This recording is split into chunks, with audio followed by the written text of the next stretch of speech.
डी&सी एक small surgical procedure होता है जिससे बच्चेदानी की सफाई की जाती है।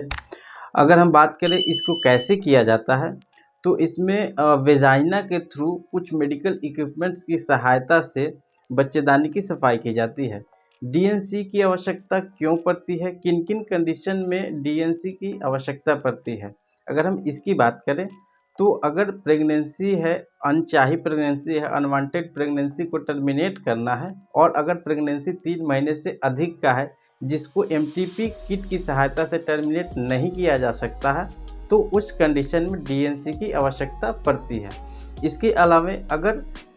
एमटीपी किट का यूज़ किए हैं और एमटीपी किट जो है सही तरीके से काम नहीं किया और एबॉर्शन जो है सही तरीके से नहीं हुआ है, या यूँ कह लें कि इनकम्प्लीट एबॉर्शन हो गया है, यानी कि जो फीटस है, फीटस का कुछ पार्ट्स जो है एबॉर्शन के द्वारा जो बाहर निकल गया और कुछ पार्ट जो है बच्चेदानी के अंदर ही रह गया और जिसके कारण जो है वो इनकम्प्लीट एबॉर्शन हो गया है। तो इनकम्प्लीट एबॉर्शन को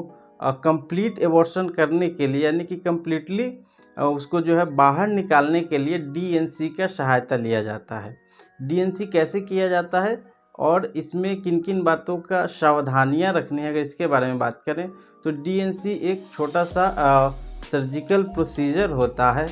जिसमें ये जो है हाफ एन आवर का प्रोसीजर होता है जिसमें लोकल एनेस्थीसिया का इस्तेमाल किया जाता है, यानी शरीर के निचले हिस्से यानी कि पेल्विक रीजन को शून्य करके लोकल एनेस्थीसिया दे करके और बॉडी के निचले हिस्से को शून्य किया जाता है और ये हाफ एन आवर का प्रोसीजर होता है। और इस प्रोसीजर से जो क्या किया जाता है, कुछ मेडिकल इक्विपमेंट्स होता है जिसकी सहायता से वेजाइना के द्वारा जो सर्विक्स होता है, यानी बच्चेदानी का जो जिसको मुंह बोलते हैं सर्विक्स होता है, सर्विक्स को डायलिटेशन किया जाता है, यानी बच्चे के दानी के मुंह को खोला जाता है और उसके बाद जो है बच्चेदानी की सफाई की जाती है और अंदर में जो भी प्रोडक्ट होता है, जो भी जो फीटस का पार्ट्स जो है उसको बाहर निकाल लिया जाता है और बच्चेदानी के इंटरनली जो दीवार होता है उसके क्लीनिंग किया जाता है। इसी को डी&सी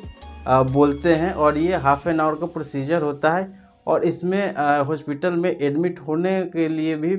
मतलब एक दिन में ही जो है पेशेंट जो है रिलीज़ हो जाता है। बहुत ज़्यादा जो है इसमें एडमिशन की ज़रूरत नहीं होती, एडमिट होने की ज़रूरत नहीं पड़ती है। ये जो है अगर सेम डे में ही ये सारा प्रोसीजर हो डिस्चार्ज में जाता है पेशेंट को। और अगर हम बात करें अगर पोस्ट डी&सी केयर की, यानी कि डी&सी के बाद किन किन बातों का ध्यान रखना चाहिए, तो इसमें जो है अगर डी&सी के बाद आपको दोबारा से ब्लीडिंग शुरू हो गया है, हेवी ब्लीडिंग होने लगा, या जो निचले हिस्से पेट के निचले हिस्से में हमेशा दर्द बना रह रहा है, तो डॉक्टर से कितने समय के बाद पीरियड जो है नॉर्मल तरीके से जो उसका साइकिल है वो चलता है, तो क्या होता है डी&सी में जो है बच्चेदानी यानी यूट्रस के इनर जो वॉल होता है,